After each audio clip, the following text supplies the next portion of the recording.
Today in this video I'm gonna explain how to hard reset Samsung Galaxy A54 5G 1 UI6. Disable the device by pressing the power button along with the volume down button. Link your phone to a PC or laptop using a USB cable and simultaneously hold down the power key and the volume up button. Release the buttons when the Samsung logo appears. The device will enter recovery mode. Use the volume rocker to move to the wipe data or factory reset option and press the power key to select it. Choose the factory data reset option to confirm the reset procedure. After the reset is completed, select reboot system now from the recovery menu.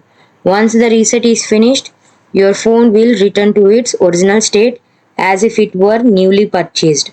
Follow any on-screen instructions that appear to set up your device. This video helped you out, please leave a like and comment down below. If this worked for you, thanks for watching.